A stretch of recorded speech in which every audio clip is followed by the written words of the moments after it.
le bisanga inani yango le lazana katia boloko pona IGF. Azate. Batunyo so IGF no signaler ah ba yibi ah ba sali des déclarations graves. Je venais de suivre incessamment Alingeti disait que na loi là ba yibi 200 millions.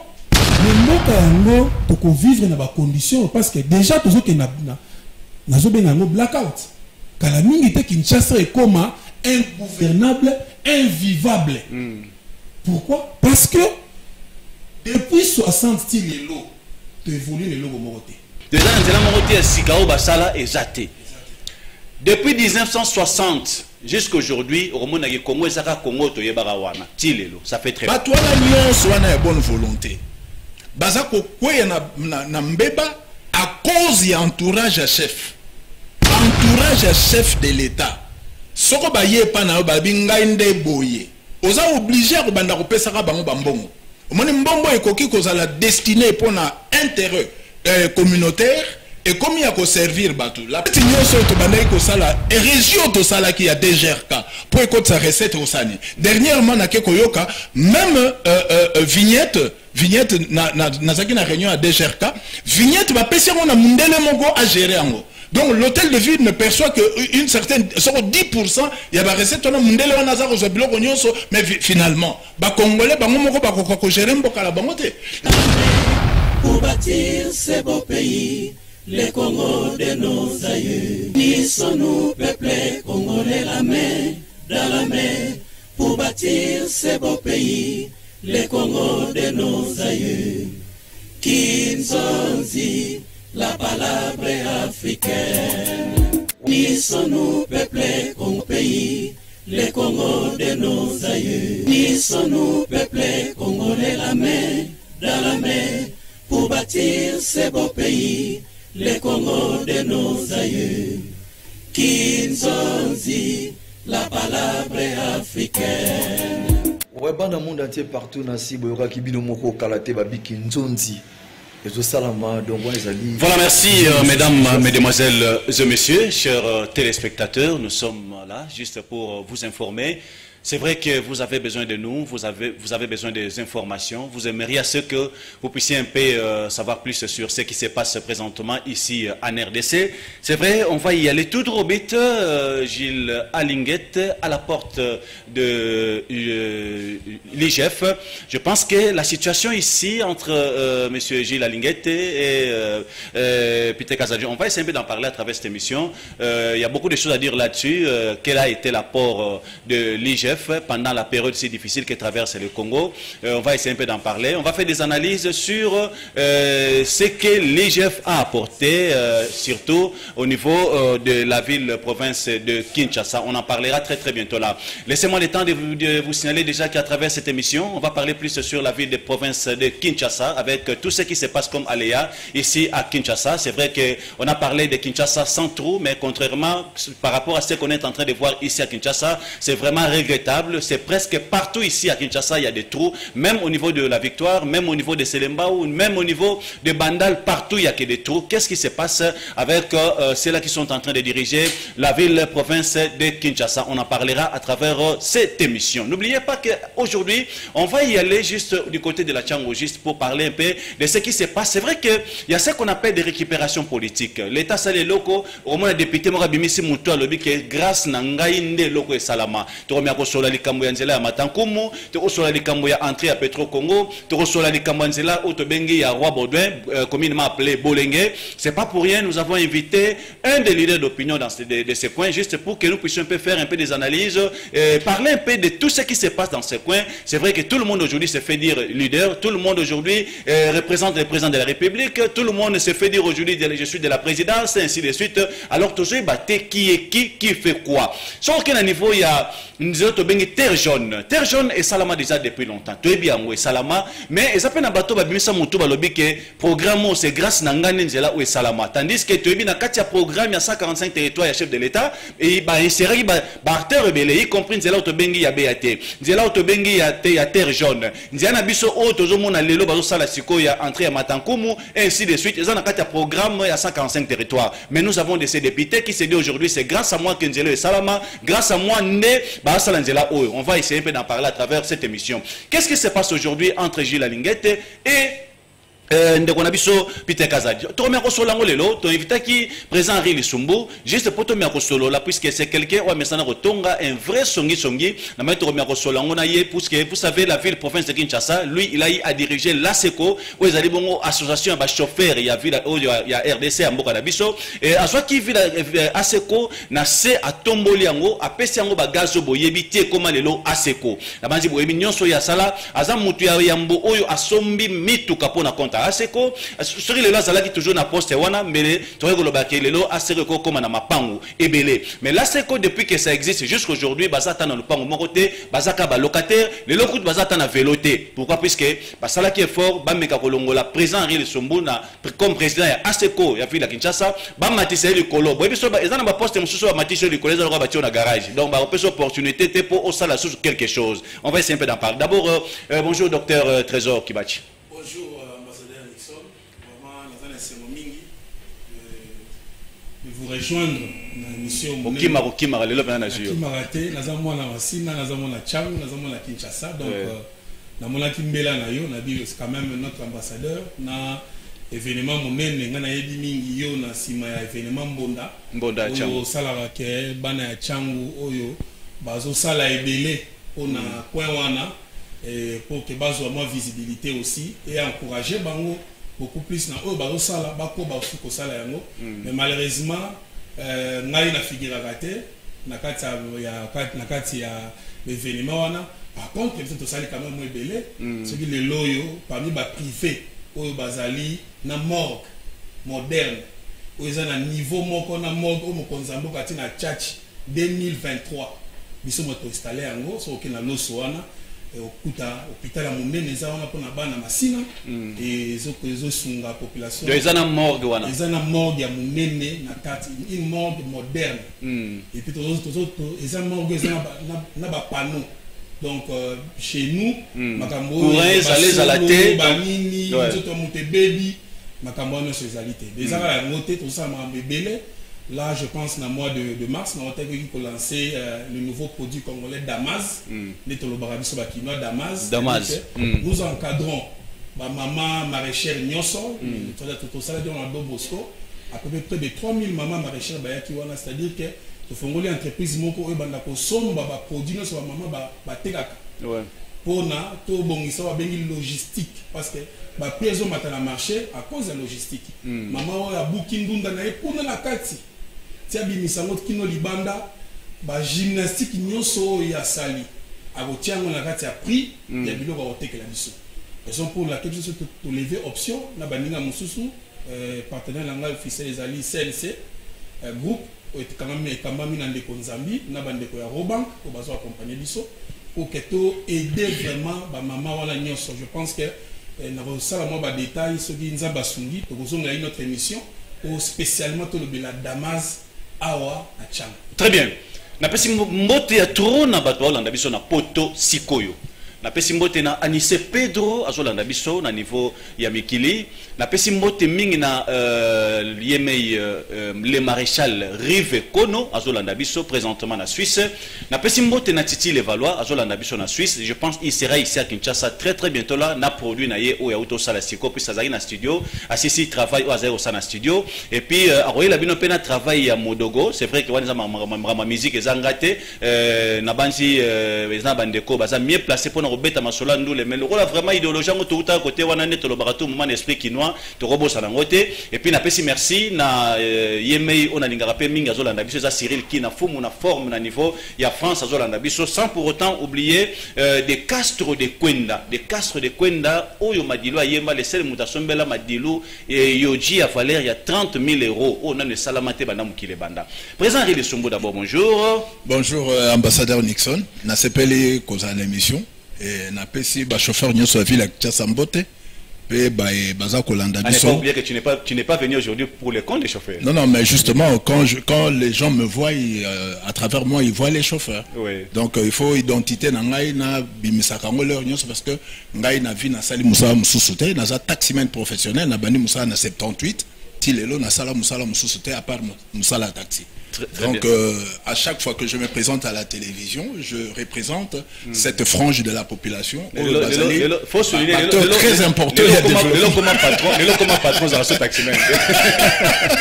Mais non, on a ça à taxi hein. Et même na ba niveau na zalango. Il ne faut pas négliger les faibles commencements. Ouais. Donc, na tikalaka na identité, il n'y a pas de saut métier, il n'y a que de saut de gens. Très bien. Je vous rappelle que c'est n'a pas si co-débatteur Mbote Mingi. Docteur Trésor. Voilà. Très bien, merci. Très enchanté à Rosalie Bossonay. Je vous rappelle que c'est président Henri Lesumbu, Ndabanda Benga Joseph Kabila, Tanazari président qui a membre à ASECO, mais avant de cotiser. Akena Nyonga Tao peut président Atao Yasa Sikaso Azo cotiser. Il n'y a pas de chauffeur. Mais premier chauffeur, il y a RDC. Ouais. Donc c'est Félix Antoine Tshisekedi Chilombo.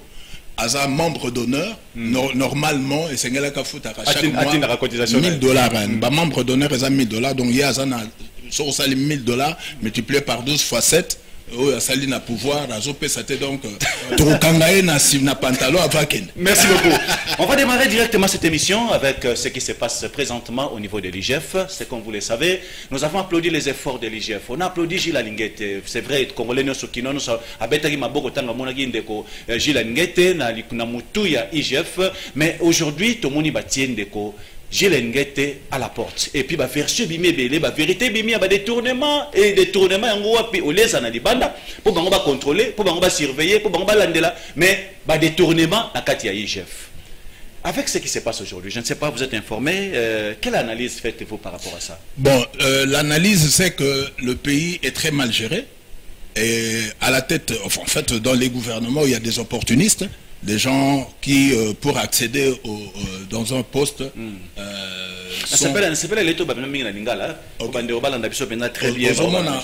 floisonnement, il y a des partis politiques. Et les partis politiques vont permettre de quota na poste, il y a commandement, poste ministériel, sans pour autant na background moko permettre à gérer Mboka. Et comme club d'amis, c'est ainsi que Ngai Nazaki na bien que Nazaki n'a eu des pèses avec Etienne Tshisekedi wa Mulumba parce que je me disais que après Koyoka idéologie Etienne Tshisekedi que Mobutu azako sakana na mbongo azako sakana na mboka il fallait tout faire partir hier. Il est parti, Laurent Désiré est arrivé, Joseph est arrivé et UDPS maintenant ils ont na pouvoir biso batuto bundi pona topesa mieux être na population. Alors, je pense qu'il fallait, à la tête du pays, Félix Sasala, très rigoureux, très regardant, Namakambeta Limboka, parce que la population est dans la misère la plus noire. Alors, dans la misère, on a pas faire partir Yango, et c'est une gestion rationnelle, il y a des ressources Yamboka.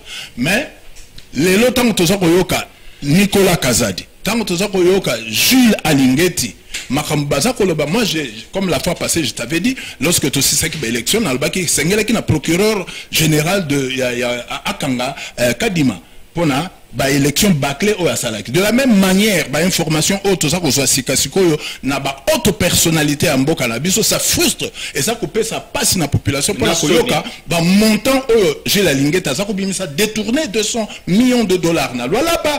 Donc, Nicolas Kazadi, Azakolo Baba, structure oyo bazali kosala na kati ya gestion ya mboka bazoko créer ba structure eza budgétivore et nyon sona pona ko positionner les amis. Alors je suis vraiment désolé à Kolobake, les pays a vraiment régressé et comme il risait à monde tant que vous avez battu à mikolo ndengwana ba konzi ndengwana baza ko dévoiler ba secret balobi ke zali lisanga ya biso toza ko kabola mbongo to kaboli les boso tozo kabola na to kaboli mutu na mutazui simanango to ko tala mwandambo etikali to bwakeli bazo ba congolais. Moi je suis désolé soko to la ki ba mboka mususu esika au peuple azali bien réfléchi au peuple azali na bwanya na miso batu mingi na place wana ba ko très bien.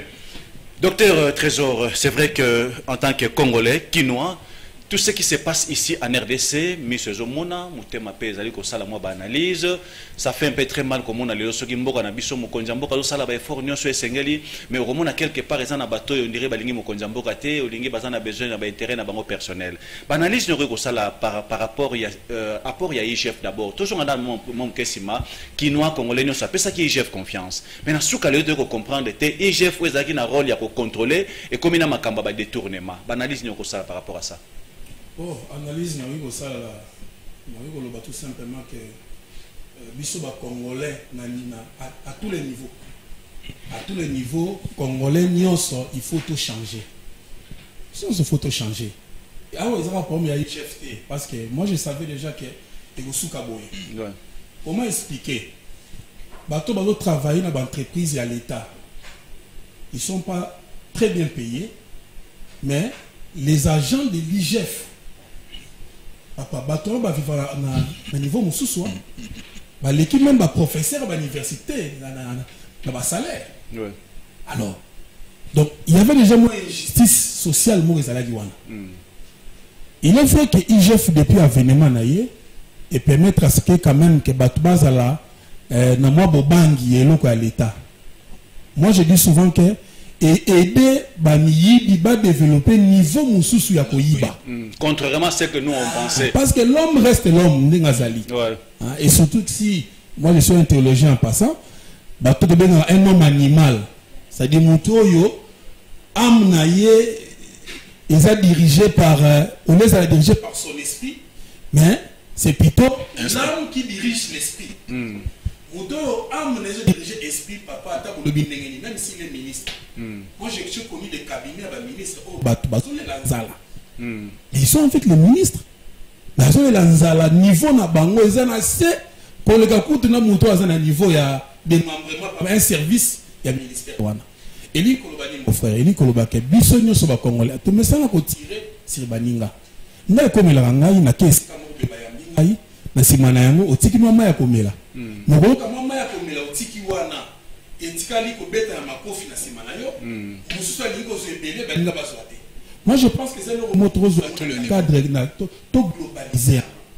Bois Congolais et si aux alliés, tout ça la a changé. Donc peut-on dire que na Congo muta confiance à Zate, muta va couper sa confiance à Zate. C'est un système où va installer les bisous. Mais comment nous vivons dans un système?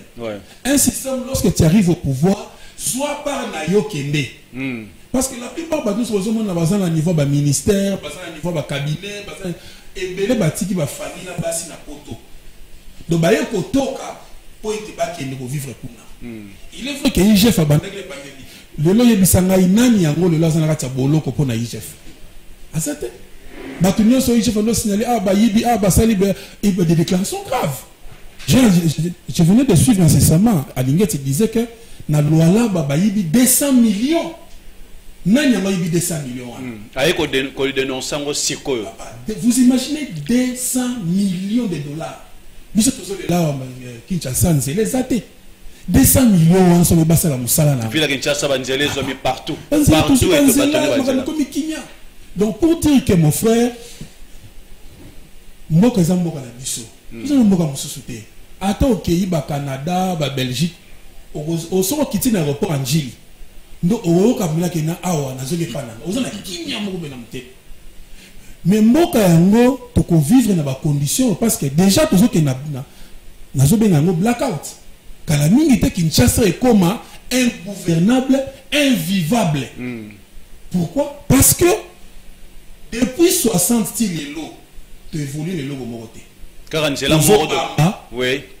Car c'est la mort belge, tu as la bicho ouais. Akobamba, akopangusa.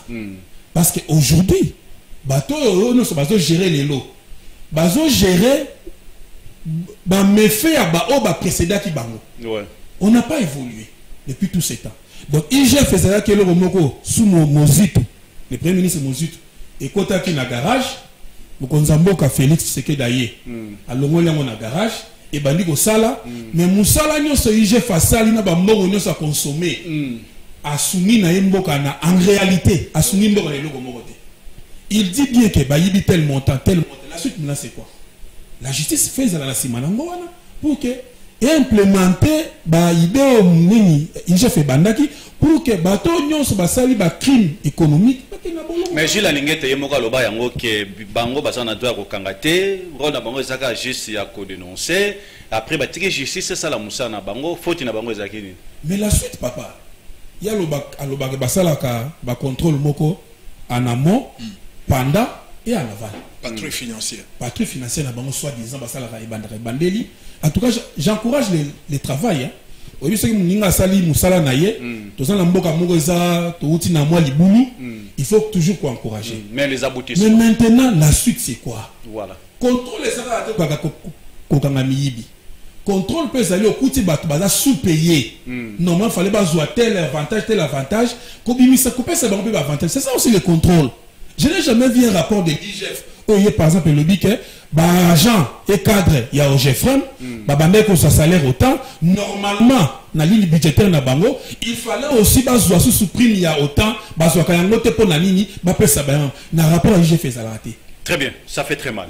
Ça fait très mal aujourd'hui de voir que depuis 1960 jusqu'à aujourd'hui tout ça dans zela kaka moko oyo ezo mema biso banda gare centrale ti okende Lubumbashi kaka boulevard Moka Lumumba oyo kaka yango moko. Depuis 1960 jusqu'à aujourd'hui, ça fait très mal. Parlant de Gilles Alingete, moi je regrette beaucoup. Je me suis posé tant de questions sur l'apport de l'IGF au Congo. Tous ces voleurs au IGF et bimisa dans poissa. Baotambo la carrosse, baoke bapoto, basoin bandaku. Monsieur peut continuer à cacher prison, soi-disant prison, à une année, 6 mois, au lobby à la France, le bazar aux États-Unis, vie meilleure, vie normale. Maintenant, on n'arrive pas à comprendre quel a été l'apport et le rôle de l'IGF. On ne comprend pas. Je me rappelle encore, il y avait un major, na limité, na Kingabwa. Azaki na système sur la Kuluna, après si on a maboko ya parquet. En retard après 3-4 jours, on a mouton, na makala na parquet, à mon Kuluna na zongi les sous. Qu'est-ce que ce monsieur a fait? Il a commencé à dénoncer. Abaniko se plaindre. Alors mais baton la kangaka. Na oti na parquet musa ba osala malonga ezate po batamba ozonga na bango kaka. Qu'est-ce qu'il devait faire? Et c'est ngaki alongwa ndimaki na ye atika musala. Donc au cas contraire ce monde qui musala etambola malamute, un bon monsieur qu'est-ce qu'il doit faire? Tu dois démissionner.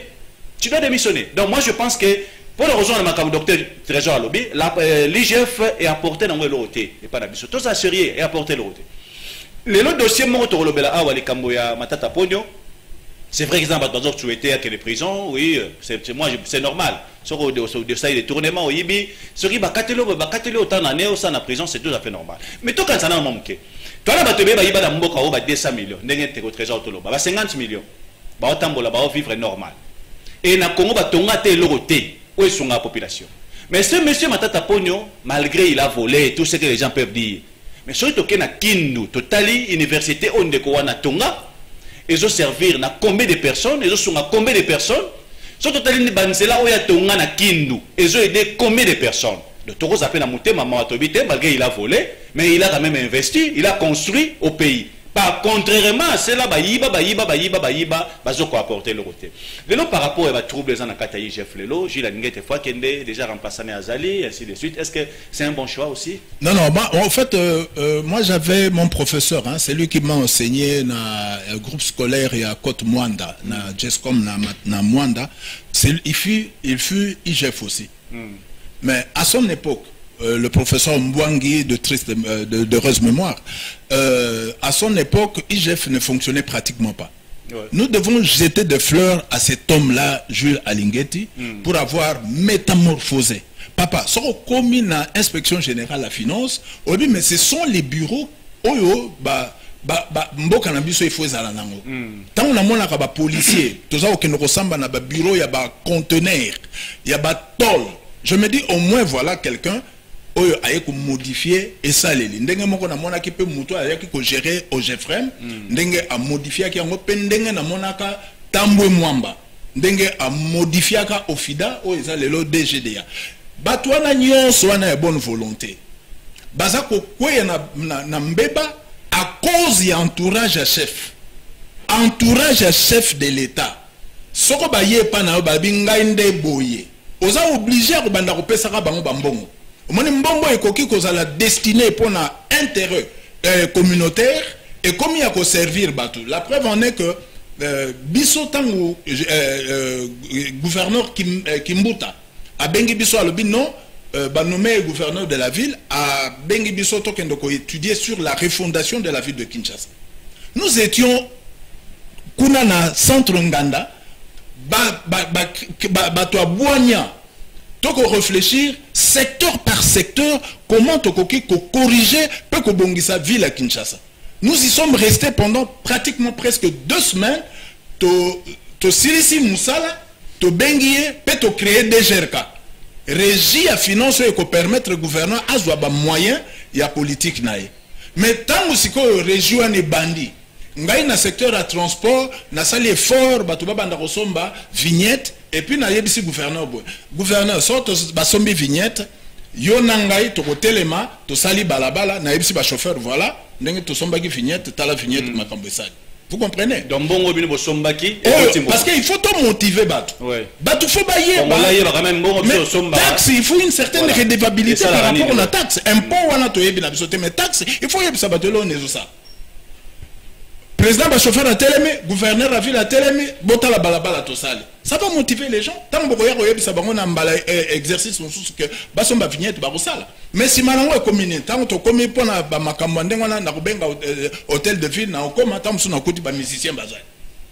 Et comme il faire ba musicien, Léo Sommet mbongo bandi kokene, Léo Sommet mbongo bandi kokene. Et si malango to comme na libulu manzengele, Léo Sommet a télé mabi, en tout cas qui ça c'est bonga kate. Ole batmaka moyen mo gouvernement. Yemo na kamwe siko to tuni ba recette nyonso to bandai ko sala et région to sala qui a DGRK pour écouter sa recette au sani. Dernièrement na ke koyoka même vignette na zaki na réunion à DGRK, vignette va pèser on a mundele mongo à gérer ango. Donc l'hôtel de ville ne perçoit que une certaine 10%, il y a des recettes on a mundele on a za ko biloko nyonso mais finalement ba congolais bango moko ba ko gérer mboka la bango te. Lelo journée mobima na vanda ki na za ko tala muto Ibrahim Traoré. Hein? Navandi na kota la président wana bal acte à opposé. Makambo azo sala, motivation azo sala na population. Est-ce que le président de la République ne peut pas permettre à ce que Banamboka Bako vivre très bien parce que c'est son entourage qui est en train pratiquement de détruire les bonnes volontés. Oroyoka muto azalaki na bonya babandi ko attaquer eti na suka na banza na yoki malobango pa Nicolas Kazadi. Alobi soko meki ko dénoncer na banza yo moko kotala ba ça c'est ko joyo. Alors mboka bako gérer ndenge wana. Parce que le Nicolas Kazadi vient, il a dénoncé le chef de l'État, indexé le chef de l'État. Il a indexé le chef de l'État. Pour la c'est que Tala Makambasala qui n'a qu'à y a gestion en boca. Pendant tout ça, nous gérer, tout bimisaki budget, tout na palais de la nation, bah adopter en gros, mais bah créer bah structure moko budgétivore 53. Bon, on a c'est qu'il y a. Et comme il y a battu dans ma poche. Donc, le chef de l'État lui-même doit impulser, sera sali en côté, lui-même sera devant le peuple, parce que le peuple a ponandé, parce qu'il y a une institution en boucle. Très bien. Alors, sera sali en côté, je suis vraiment désolé, il y a comme on a que Makambo Toyoki, vraiment, et ça, la passe, pour la romana, argentier, Yamboka. Mouto Azali censé. Il y a que battre la boigne à bas congolais. Mouto azali ko yeba que budget za boye. Faut na sala boye na sala ba restriction ba marché de gré à gré à la terre parce que mboke za déjà na libulu non ba marché de gré à gré mbongo ko mandenge moté melingi ba finance. Donc ils ont saigné. Ça veut dire aujourd'hui que Nicolas Kazadi a manqué ce qu'on appelle le charisme politique. Non, mais moi dans le système, si quelqu'un partait dans le système, si quelqu'un part hein? Vous comprenez? Parce que vous avez un système. Le fait seulement que Nicolas Kazadi ait pris le courage ici au Congo de dénoncer, moi j'estime que quelque part Azar bénéficier d'une circonstance atténuante. Vous comprenez? Parce qu'il a quand même eu le temps de dénoncer. Makambo ya lobi tokoka koye bangote. Ti mandat na bango lingaki si la tolinga to bakaka na mboke tamboli dangote. Nsoka nde to moni ke. Ah, nsoka nde ba vivre na bango na bako. Alors mboke tikali kaka ndengo na biso to zakaka ba bini ya zoba Ça fait très mal. Merci beaucoup, président Henri de Sumbu, docteur Trésor. C'est vrai que les Kambotozo Lobawa, tant que tu as masolo ya mboka, faut tiaka ba sérieux mingi puisque le binango docteur Trésor, to saka na mboka oyo nde ya biso. Tant que na ba pays mususu, otambola rosa mal à l'aise. J'ai été en Zambie, otambola na nzela, so monika la soda, oyo ka poso ndiro ki makaka. Atozana na mukanda. J'ai été en Angola, na mona na viva biloko na kati Angola. Na Angola ezalaka na ta defa ya pamba. Defa ka ya pamba to mona baja ba sécurité po ya bango batambola na ba revolver. So monika na musika, fo banaka mbango po instruction ba pesa na Angola ezalaka ke kinwa so monika ka mbila ya Angolais ko atozana billet yo banaka mbango. Mais tant que vous avez kinawa, vous avez document, vous avez documenté, autant que vous avez libre. Alors aujourd'hui, l'IGF est salué au Koussala. Ngai kala na bande koloba, tous na institution sur OIGF est touché le rôle à la police. Dès que très surtout réfléchir, la police est un secteur côte Sambongo et belé. Tala lelo ba sou ba conteneur ba tiana ba tierce na ba coin. Ba kanga yoka na butu. Ato zaki na mwa momina yo na nzela ba kangio. Po ba tiko ka na tongo yo ka fofuta manda 300,000, 400,000. Parce que là, nous sommes la police et Zouarawane et Kendarawa. Puis c'est un secteur où on va toucher à un côté, IGF, non, on va toucher à un côté, Tilelo. Nous sommes Oyo, Gila Sali. Nous sommes présents à Outikoloba, Tongi, et ainsi de suite. Tongi peut quand même moi, ma maman, moi, Zali. Oui, oui, ma maman, Zali, moi, Ebele, OIGF a Sali. D'abord, Kobanga. Kobanga, OIGF a Tchaki, Namitou, Yaba Congolais. Et là, c'est ça là.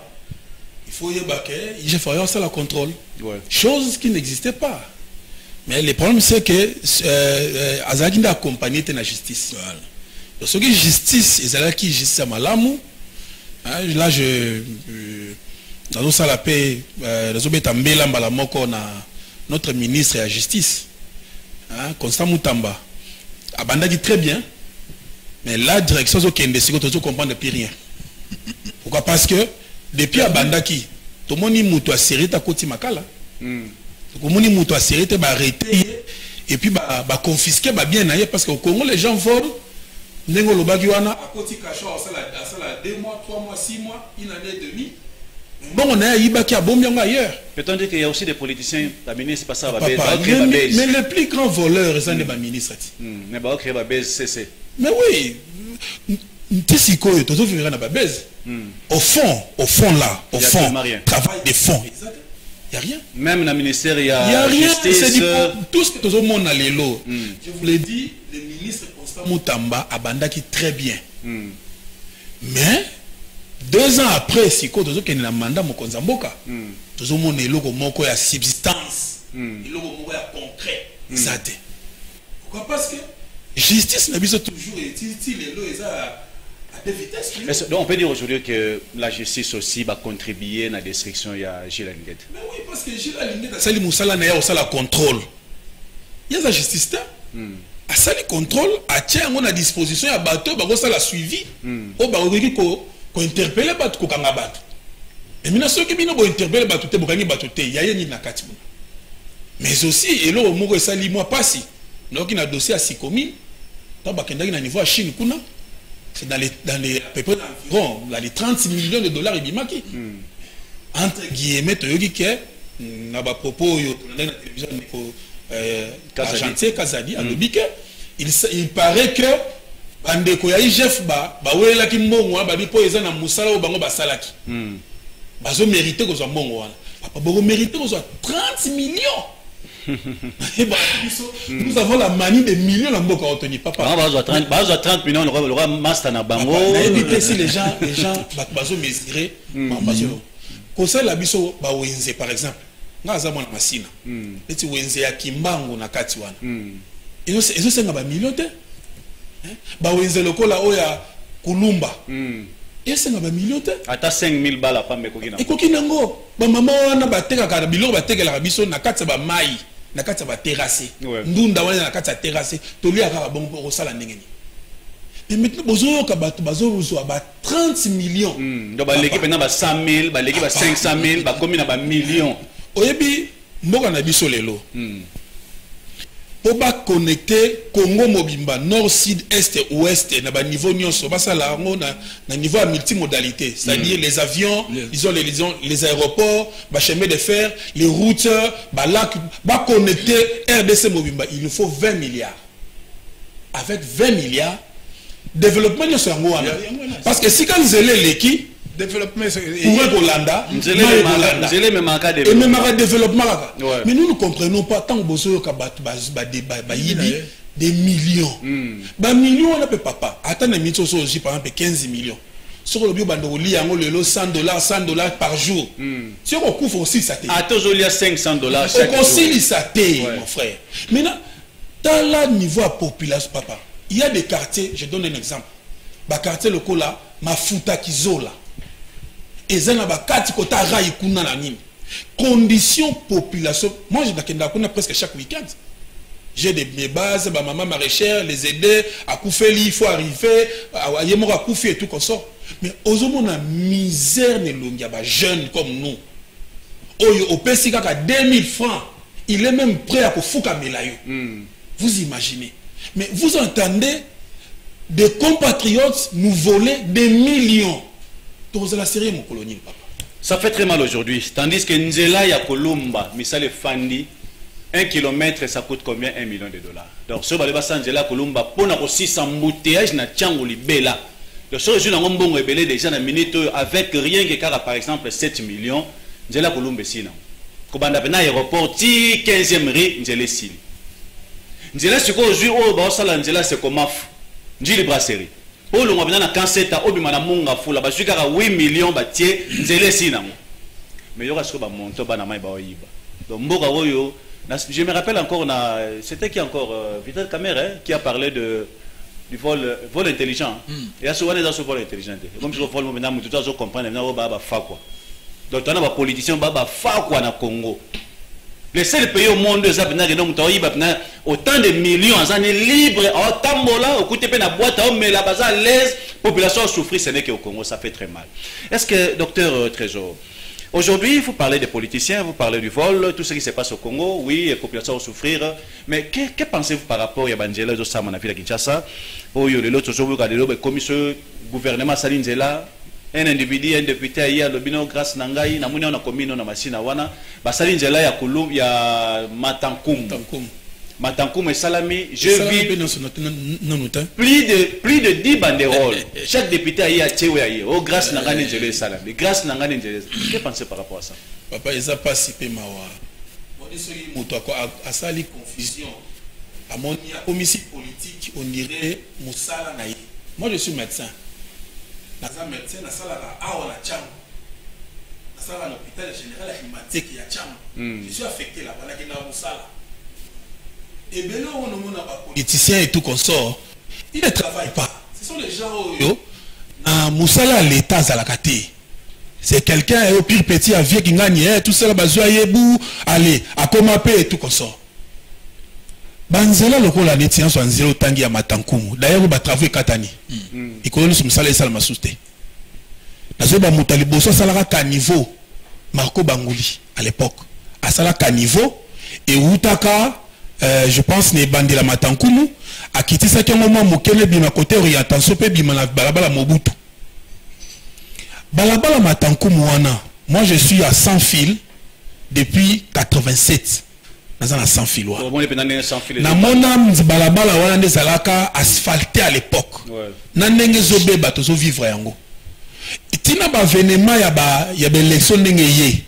Tous on a ba député na Masina ba banda ba député depuis 2006. Si le homme Soubara ba député. Comment expliquer depuis 2006? Olobela Ranzela on était se kufa déjà. Oya rotela biso banderole kaka na 2025. Nous sommes là que ça est comédie. Banzela, tout ça le la machine bien sûr Nzela wana bato basa de récupération politique. Je pense que la population a député. La population va comprendre qui est qui. On dirait qu'il nous a eu qui n'a pas comprendre nation na banderole na ngai na bambi na balako ya balabala et tout ça non. On les a avancer bato basa na ba idée ba ebelo ni père au salaté soit commis député ba commis député national ou provincial. Le problème actuel que nous vivons na niveau à Kinshasa, tous on a cadre à je m'étonne et puis naza un peu déçu Ndeko Bumba. Ndeko Bumba salagi projet moko malamu.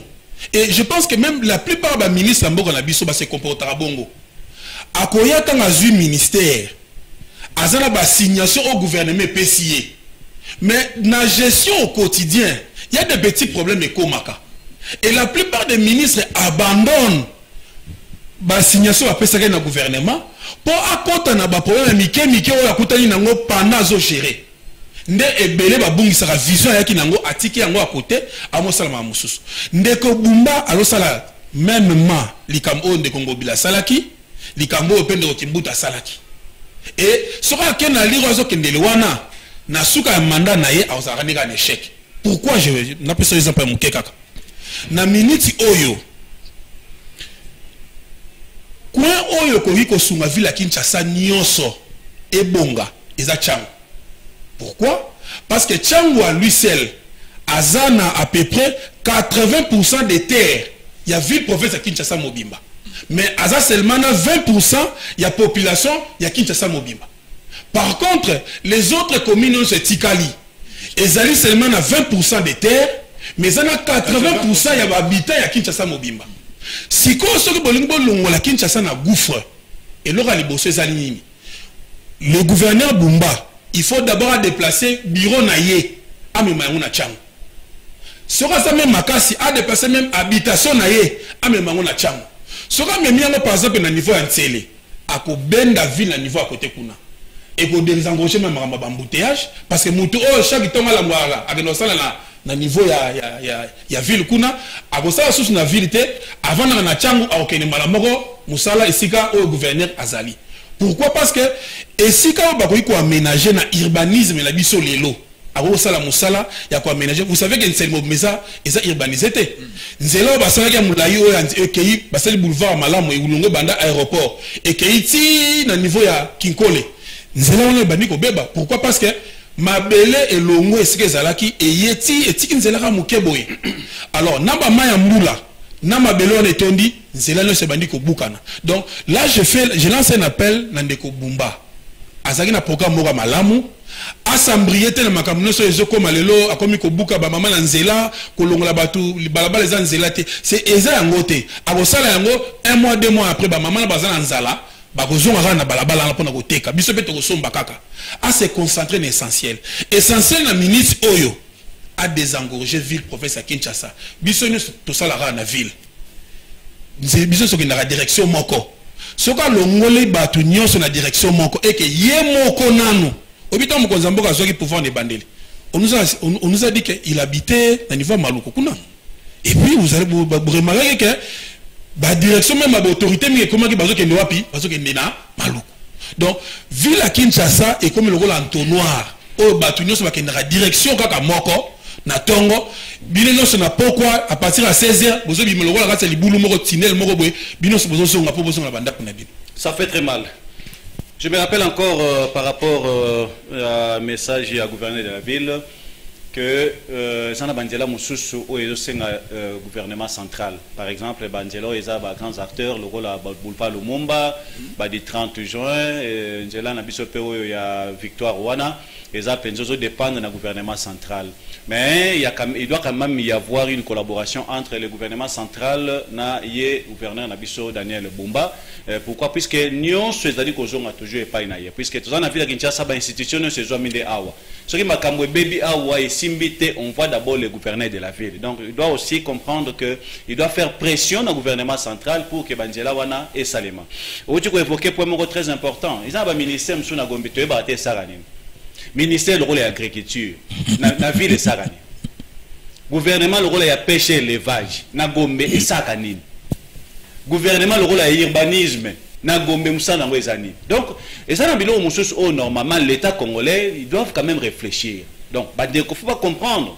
Et là, moi, je comprends aujourd'hui que nous avons de ces gens aujourd'hui qui se disent intellectuels, mais ils ne sont pas intelligents.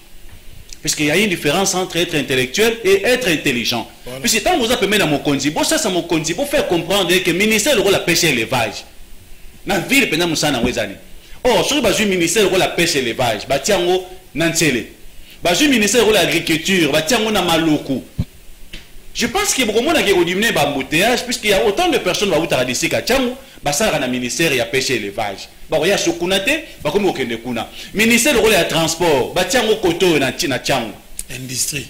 Vous voyez, donc moi je pense que Bande Komingi va comprendre qu'ils sont là juste pour aider le président de la République. Puisque tout le monde aujourd'hui, Mokonjamboka, Zaye Moko, Asali partage à pouvoir, Pobo Sali Saye, mais Bozo est. Alors, président Ariel Sumbu, vu la Kinshasa et Toboki, on a bien un Tobo, pour y aller pendant la Kine, un boulot partout.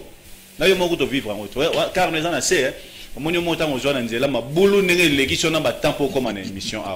Et c'est trop qu'il y a la même hypothèse, na docteur Trésor, pour la gouverneure de la ville Gentilini. Mais na habité tant soucieux retour dans la question, parce que dans l'émission, les cas qui n'a pas ça que ok, slogan wana Kinshasa Zobonga et Bonga n'a pas ça. Tout cela qui n'a pas la qualité na lobi na oboye soko mutalobi ke Kinshasa ko bonga na epsa ki émission boye soko mutalobi ke Kinshasa ko bonga il faut abudgétiser yango alors par exemple que sikasiko na maboko na nga nazali par exemple na 5 milliards de dollars voilà eloko na kosa les ali oyo ba accès ça oyo maintenant nous aux zimbongo ngote yolobi ko bonga sikasiko ndinga zali est-ce que yebi ke aza financé na gouvernement national gouvernement central bazo pese mbongo voilà est-ce que mbongo wango ezo sala musala o ba pesier parce que tant bazo pesa ye bato balanda ka mbongo bazali ozomona ba pesi président non il faut toper ça 40 millions la gouverneur de la ville pour babongisa babalabala le président Andimi premier ministre a débloqué mbongo finance et bimisi mais omona ba suiveur baye bao bazalaka toujours ngande munasalaki yo comme ministre ngande munalobaki na yo ngande nazalaki boye soko ngaite ozo obligé à kosa intérêt à participer voilà tala sikasiko ba nomination aza kosala bauti ko nommer fils mukoko mais tala makamba za ko na télévision alobi na kosala na force du progrès est-ce que force du progrès est une structure nini s'il vous plaît on nomme des gens pour nommer. Le gouverneur de la ville prend fils Moukoko qui va travailler pour assainir la ville de Kinshasa avec force du progrès. Ça veut dire quoi ça? Donc, moi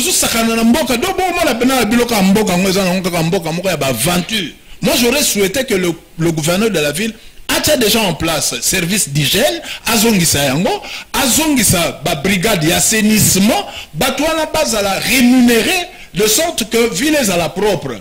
Et puis, ayeba ko budgétiser makambo yaza ko yebisa biso. Ba balabala nini o ezali prioritaire pour asala. Service nini ko sala pona ko désengorger ba balabala. Na yebisio que embouteillage eza na quartier 1 ezali embouteillage moko superficiel. Ngala koko sil sambo. Ngala ko si embouteillage, j'ai écrit au chef de l'État que na ko si ça embouteillage wana. Mais si Gasco Barondi Manani pour Basile Samo, il n'y a pas de.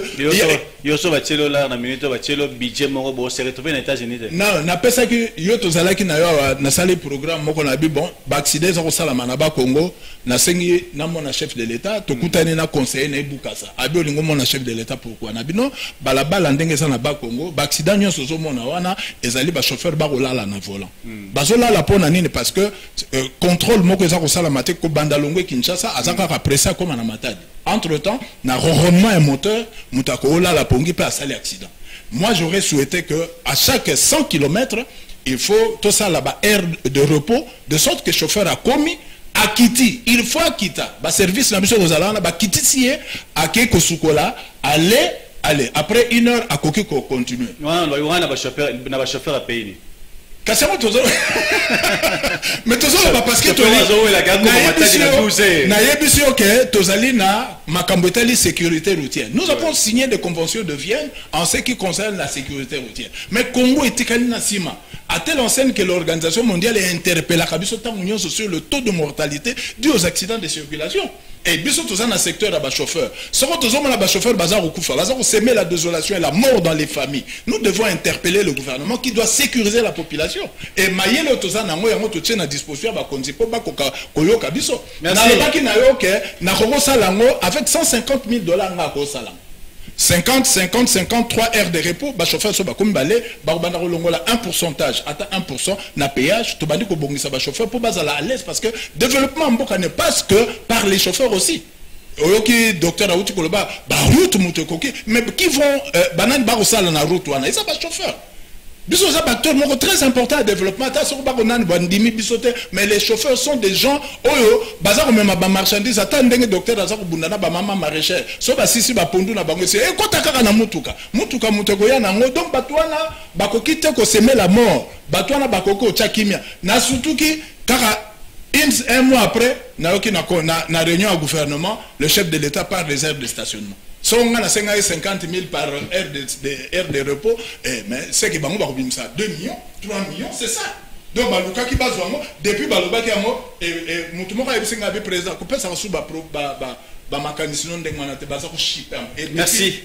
Histoire ici. Merci beaucoup, Président Henri Lissumbo. La route aussi ne parle pas au Congo, hein, puisque nous avons fait ça ne peut pas parler. Il n'y a pas de signalisation, ainsi de suite. C'est ce qui crée aussi des accidents, Mambébélé. Ça, je pense au Solongo très prochainement. Docteur Trésor Lelo, tous on a dans le secteur Nayo, nous avons Matankumu.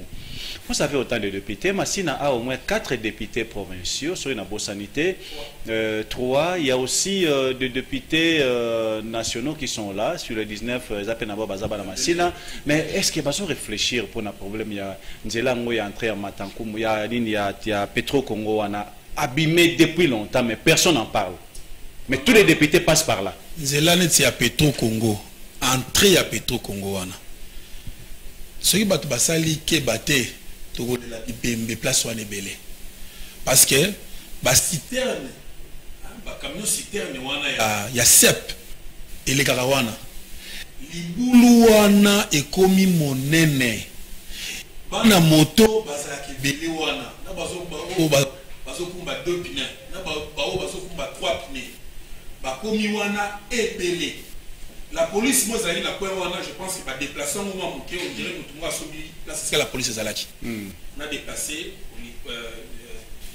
souci à Tuana, on a poussé un moment à maintenant, tout autour, on a entré, et comme une population à Osanamati. On a juste une entrée. La police, moi, ils ont entré, mais comme ils ont poussé moi, mon kepembeni. Oui, bah pour ça, il semblerait que place où on a moutoumou à Sombiango. La police est obligée de se déplacer. Alors, mais tout autour, ce que la population est à la place wana, en réalité, les à la place wana, ils ont dit na libulu wana salami munene, et puis na population ils ont ba moto moye balukambala moko, ils ont dit. Mais évitez ce qui gouverneur à ville ou bien bourgmestre c'est comme si existe une fois ça là parce que niveau salité n'en parlons même pas. Alors moi ma crainte c'est que un jour que camion citerne mourrait causer des dégâts place et vous avez la catastrophe. Il y a un to beleli na monyo na lemba na mona lemba c'est ma boule zalaki mamini babandi ko bamba bazo boka même makama banga pour que banzele leka et puis on a remarqué que bamboutage na niveau lemba et bandi ko kita soki bakoki ko songa biso na masina surtout na entrée Petro Congo wana et commis vraiment invivable. Oui ko bimanga ensemble à l'église Arche de l'Alliance. Donc pour aucun data qu'il y a semaine est commis très difficile. Tu peux quitter le travail, le travail à 16h, l'équipe commence à 17h, mais au peut-être aux une embouteillage. Mais si on commis à un niveau, il y a pomme à tété, embouteillage bandit. Si on a un baluka, les besoins de baluka dans la quartier 1, il y a sur la quartier 1, tu as mis quelqu'un baluka, tu n'habites. Donc ça ne sert à rien. C'est pour cela que je lancé appel Oyo. Ils ont cri de détresse.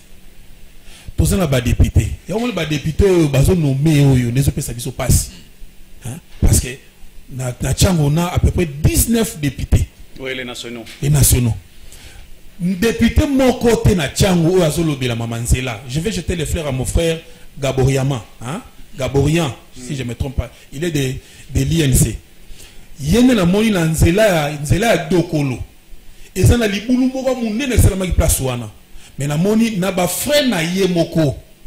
Aluki ba mabele, aluki ba mabanga, aluki ba mituka minene, bazo boa kamona ba jeune na ba équipe na ye. Voilà muto azala ki voter na population ye wana. Pourquoi? Azana possibilité ko benga base na ye ba ya, ba travailler pour na bien-être ya ko na bango nyoso. Mais ce qui nous étonne, et ça ba député muso ba bimako les premiers na Tchango, les deuxième, les troisième. Ils sont incapables de fisc de Moussala député Zali ko sala mibeko mais faut la mboka la les actions sociales aussi moi social pèse important mais mboka na biso ndenge zaleli député touchera plus de $10,000 na $10,000 à touchera wana il faut azwa ndambu après sa population on repère sa population tant que laisse congolais laisse na kata ndako na ye non on repère sa population zali lesi ba place wana et si kanzele bukani on a la mesure étant que député ok ozuma mutuka ya mabanga oyo bwa ki place wana bandeko no so ba dina mai boyebi que même semaine le tole kao mai bando zo na niveau masina kuna okoyi ko zula batata ba citerne ya komela mai ba mai ka batu ba mela tu peux le faire yo salon déjà si tu peux le faire na za élite papa na za élite au sala rabatio na bunda na ngota ke médecin na mukio l'état futra ngai na zo bunda na ngom na zo sala o na mwina wiko sana zo encadrer ba maman na zo encadrer ba jeune et tout ça tout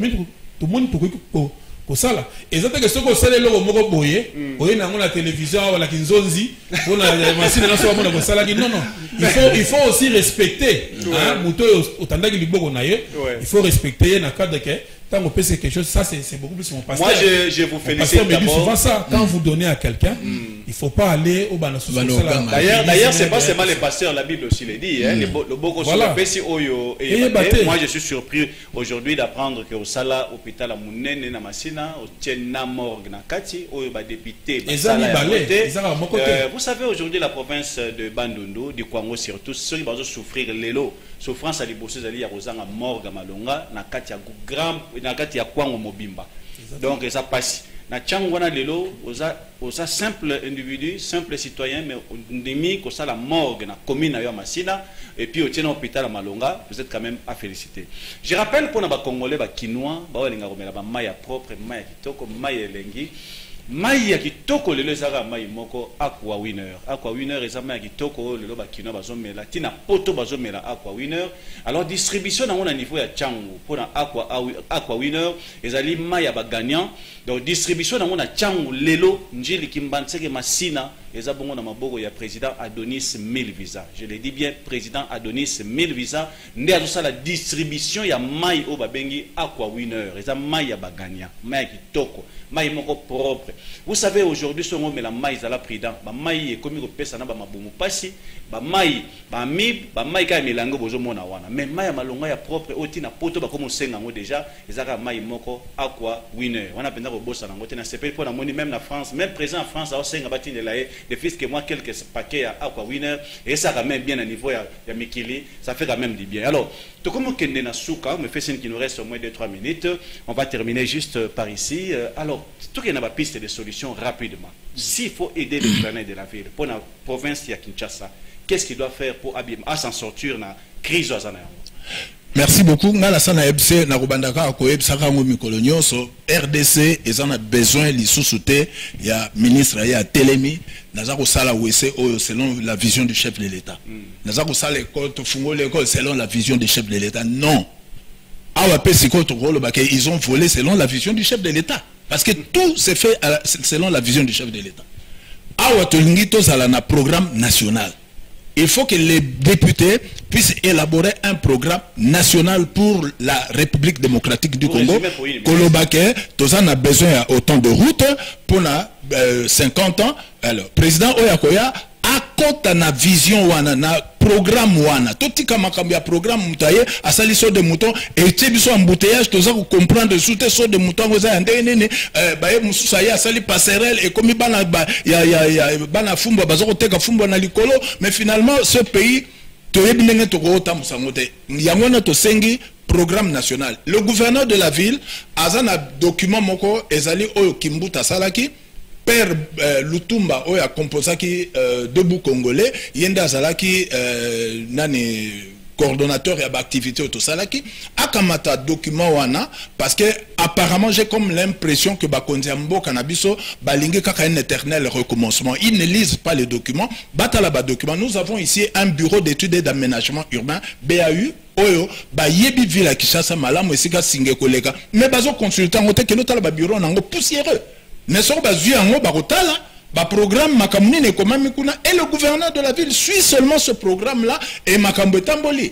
mais bazako ya babandi ko servir ba parti politique na bango babandi ko so bato ba parti politique kene na RVA kene tala bato bazako na ils n'ont rien à voir avec la RVA mais lokola bauti na parti politique ale batandi bango kuna bazako ko raqueter bato autant la bato mususu à force du progrès baza wana na 9e rue ba mama bato bazako mema bato mbola baza appeler mutuko ekoya il faut ba rançonner bango c'est ça le système on doit vraiment s'écarter avec ce système-là pour permettre à ce que Mboka Etambola, selon Mboka Nyonso Etambola. Merci beaucoup, Lika Mouya.